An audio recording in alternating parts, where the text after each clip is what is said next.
사도신경으로 우리의 신앙을 고백하며 새벽 예배를 하나님께 올려드리겠습니다. 전능하사 천지를 만드신 하나님 아버지를 내가 믿사오며 그 외아들 우리 주 예수 그리스도를 믿사오니 이는 성령으로 잉태하사 동정녀 마리아에게 나시고 본디오 빌라도에게 고난을 받으사 십자가에 못 박혀 죽으시고 장사한 지 사흘 만에 죽은 자 가운데서 다시 살아나시며 하늘에 오르사 전능하신 하나님 우편에 앉아 계시다가 저리로서 산 자와 죽은 자를 심판하러 오시리라. 성령을 믿사오며 거룩한 공회와 성도가 서로 교통하는 것과 죄를 사하여 주시는 것과 몸이 다시 사는 것과 영원히 사는 것을 믿사옵나이다. 아멘.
오늘 우리에게 주신 하나님의 말씀은 사도행전 8장 26절에서 40절 말씀입니다.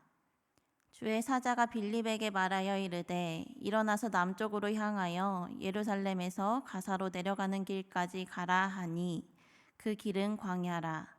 일어나 가서 보니 에디오피아 사람 곧 에디오피아 여왕 간다게의 모든 국고를 맡은 관리인 내시가 예배하러 예루살렘에 왔다가 돌아가는데 수레를 타고 선지자 이사야의 글을 읽더라. 성령이 빌립더러 이르시되 이 수레로 가까이 나아가라 하시거늘 빌립이 달려가서 선지자 이사야의 글을 읽는 것을 듣고 말하되 읽는 것을 깨닫느냐 대답하되 지도해주는 사람이 없으니 어찌 깨달을 수 있느냐 하고 빌립을 청하여 수레에 올라 같이 앉으라 하니라. 읽는 성경 구절은 이것이니 일러스되 그가 도살자에게로 가는 양과 같이 끌려갔고 털 깎는 자 앞에 있는 어린 양이 조용함과 같이 그의 입을 열지 아니하였도다. 그가 굴욕을 당했을 때에 공정한 재판도 받지 못하였으니 누가 그의 세대를 말하리요.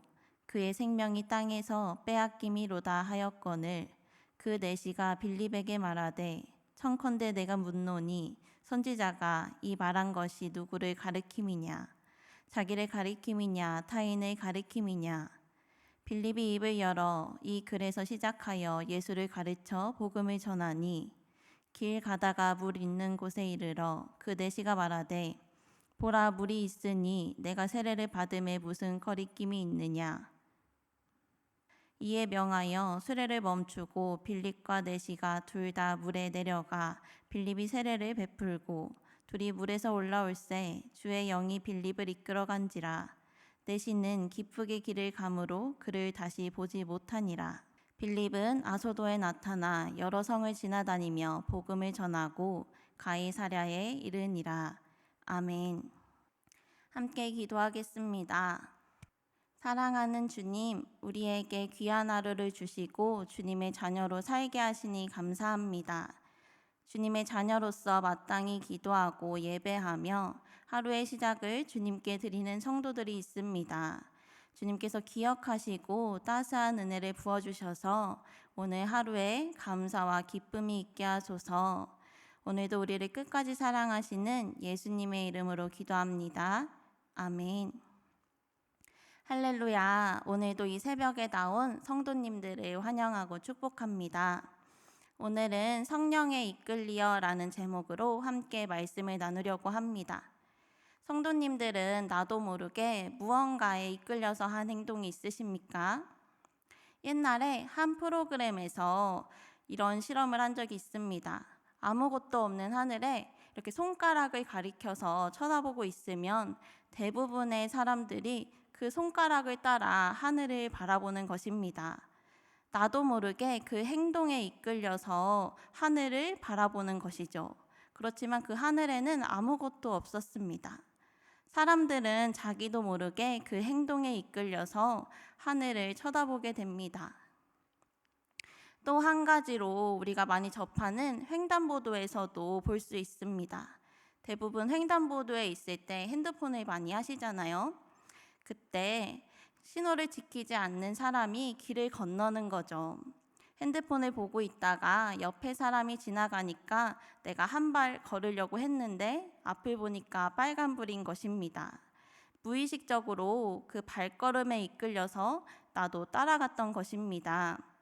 옆에 누가 있느냐에 따라 내가 어떤 행동을 하는지, 어떤 길을 걸어가는지가 달라집니다. 빨간불에 건너는 사람을 따라갔다가는 큰 사고를 경험했을 수도 있겠죠. 오늘 말씀은 빌립이 에티오피아 내시를 만난 이야기입니다. 빌립이라는 사람을 보면서 성령에 이끌려서 사는 사람이라는 생각이 들었습니다. 빌립 안에는 성령이 계셔서 그 성령의 말씀에 이끌려서 순종하며 살아갔던 사람입니다.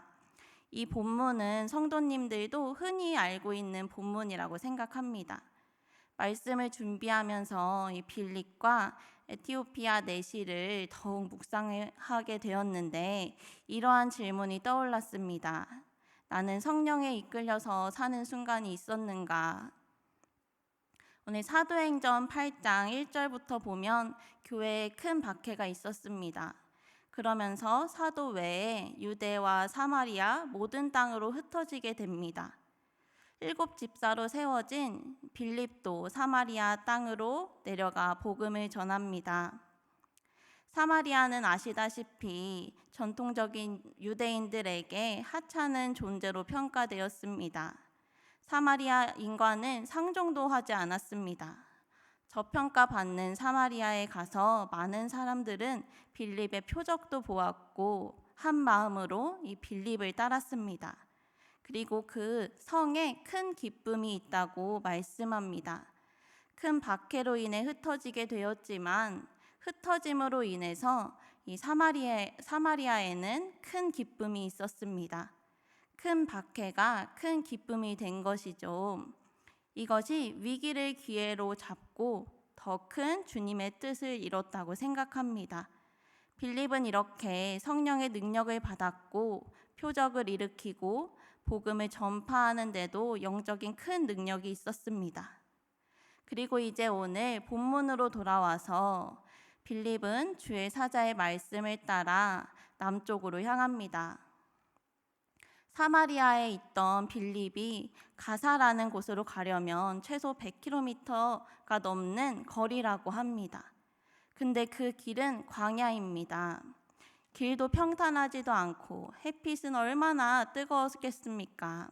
그렇지만 주의 사자가 빌립에게 광야로 가라 라고 말하자 일어나서 가라고 하는 곳으로 순종합니다. 빌립은 사람들이 상종하기 싫어하는 사마리아에도 갔고요. 이제는 아무것도 없고 고생길이 뻔한 광야로 갔습니다. 성령께서는 왜 이렇게 빌립에게 힘든 곳으로만 가라고 했을까요? 이 부분에 대해서 이제 생각해 보니까 하나님께서는 이 빌립을 아주 믿고 계시지 않았을까 생각이 듭니다. 요나를 보면 하나님께서 니느웨로 가라고 하셨는데 이제 말을 안 듣다가 결국에 하나님께서 갈 수밖에 없는 상황을 만들어서 보내시잖아요. 이 빌립은 사마리아로 가라 하면 가고, 이제 광야로 가라 하면은 일어나서 광야로 갑니다. 빌립을 보는데 주님 말씀하시면이라는 찬양의 가사가 떠올랐습니다. 주님 말씀하시면 내가 나아가리라. 주님 뜻이 아니면 내가 멈춰서리라. 나의 가고 서는 것 주님 뜻에 있으니 나를 이끄소서. 이렇게 찬양의 가사처럼 이끄시는 대로 순종하는 모습을 보여줍니다. 주님이 말씀하신 그곳에서 에디오피아 국고를 맡은 내시를 보게 됩니다. 하나님께서는 이 한 사람을 위해 빌립을 100km가 넘는 거리로 가라고 말씀하신 것이었습니다. 빌립이 사마리아에서는 무리에게 복음을 전했고 그 성에 큰 기쁨이 있었지만 이제는 한 사람에게 복음을 전하기 위해서 이 먼 곳까지 온 것입니다. 하나님께서는 이렇게 한 영혼을 귀하게 여기십니다. 고린도전서에서도 이렇게 말씀합니다. 제가 읽어드리겠습니다. 고린도전서 12장 26절입니다. 만일 한 지체가 고통을 받으면 모든 지체가 함께 고통을 받고 한 지체가 영광을 얻으면 모든 지체가 함께 즐거워하느니라. 아멘. 한 영혼은 모든 지체에게 영향을 줄 만큼 큰 영향력을 가지고 있습니다. 한 영혼이 고통을 받으면 모두가 고통을 받고 한 지체가 영광을 얻으면 모두가 즐거워하고 기뻐합니다. 하나님께서는 이 귀하고 아름다운 한 영혼을 만나게 하시려고 아주 먼 그곳에서 빌립을 가라고 하십니다. 한 영혼이 천하보다 귀하다는 하나님의 말씀에 빌립은 순종합니다. 하나님께서는 거리에 상관없이 성령 충만함으로 세워진 빌립을 보내십니다. 에디오피아의 내시는 지금으로 따졌을 때 재무부 장관이 아니었을까 이야기합니다. 그만큼 높은 사람이죠. 이 이사야의 사본을 가지고 있는 것 자체가 쉽지 않은 일이었습니다. 그러한 사람이 예배를 드리기 위해 에디오피아에서 예루살렘까지 마차로 한 달이나 넘게 걸리는 거리를 왔다가 다시 돌아가는 길이었습니다. 거리와는 상관없이 그만큼 예배와 말씀에 대해서 갈급함이 있었던 사람입니다. 에디오피아 내시처럼 저도 말씀에 대한 갈급함이 있었습니다. 말씀을 읽으면서 예수님에 대해서 의문이 생기고 말씀에 대해서 의문이 생기는 겁니다. 가까운 가족에게 물어보면 그냥 읽으라고 나중에는 다 이제 이해가 되고 깨닫게 될 거라고 이야기했습니다. 왜 그냥 믿고 읽으라고 하는 건지 너무 이해가 되지 않았습니다. 에디오피아 내시처럼 읽기는 읽지만 이 부분은 왜 그랬고 무슨 말씀인지 이해가 되지 않았습니다. 어떻게 보면 말씀에 대해 의심도 있었고 말씀에 대한 갈급함도 있었던 거죠. 그러면서 목사님들께 여쭤보기도 하고 여러 도서관에 가서 신앙서적을 읽어보기도 했습니다. 그러면서 갈급함이 해소되고 제 마음도 주님으로 가득 찼던 경험이 있습니다. 이 내시에게도 계속 의문이 있었던 것입니다. 성령님께서는 빌립에게 수레로 가까이 나아가라 말씀하십니다. 빌립은 그 말씀에 순종해서 수레로 달려갑니다. 오늘 본문 8장 30절에서 31절의 말씀을 읽겠습니다. 빌립이 달려가서 선지자 이사야의 글 읽는 것을 듣고 말하되 읽는 것을 깨닫느냐 대답하되 지도해주는 사람이 없으니 어찌 깨달을 수 있느냐 하고 빌립을 청하여 수레에 올라 같이 앉으라 하니라. 이곳은 광야였고 낯선 사람이 자기에게 다가오고 수레를 타는 것은 아주 위험한 행위입니다.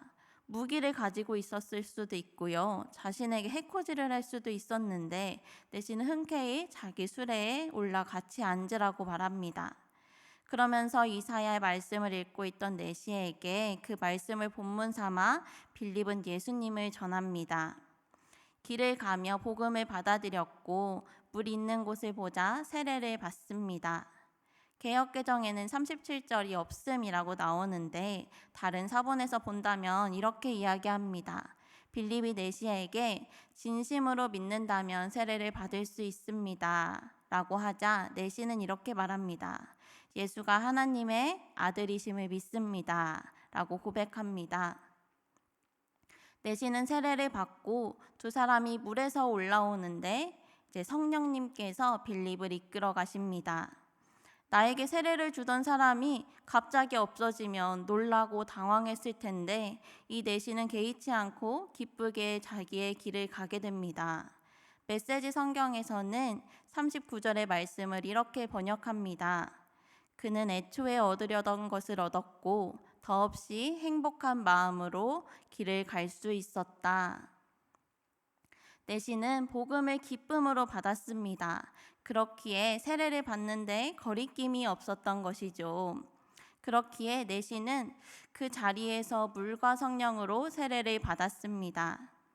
자신 안에 있던 그 갈급함이 해소되었고 기쁨의 길로 걸어갈 수 있게 되었습니다. 오늘 본문과 또 빌립이 사마리아에서 말씀을 전할 때도 공통점이 있습니다. 복음을 들은 사람에게는 큰 기쁨이 있었다는 것입니다. 빌립이 사마리아에서 복음을 전하고 사도행전 8장 8절에서는 이렇게 말합니다. 그 성에 큰 기쁨이 있더라. 아멘. 복음을 들은 사마리아의 무리들에게 그 성에 큰 기쁨이 있었던 것입니다. 사도행전 8장 39절에서는 이렇게 말씀합니다. 내시는 기쁘게 길을 가므로. 아멘. 그리고 세례를 받은 내시는 이제 기쁘게 길을 갑니다. 이 주님의 복된 소식은 사마리아의 무리에게도 내시 한 사람에게도 큰 성에도 기쁨을 줍니다. 우리에게 복음은 희망을 줍니다. 하나님께서는 모두에게 동일하십니다. 동일하게 기쁨을 주십니다. 누구든지 주님의 이름을 부르는 자는 구원을 받습니다. 로마서 10장에 나와 있는 것처럼 그렇지만 듣지 못한 자는 믿지 못하고 전하는 자가 없이는 듣지 못합니다.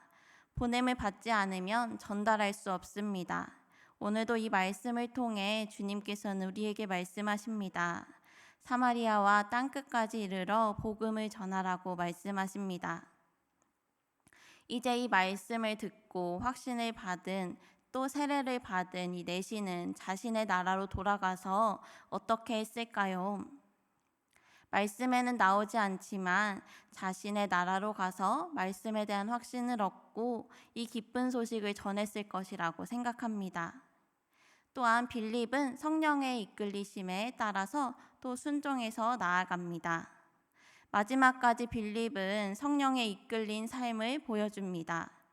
사실 이끌어가다라는 말의 원어를 보면 끌어당기다, 강제로 취하다라는 의미가 있습니다.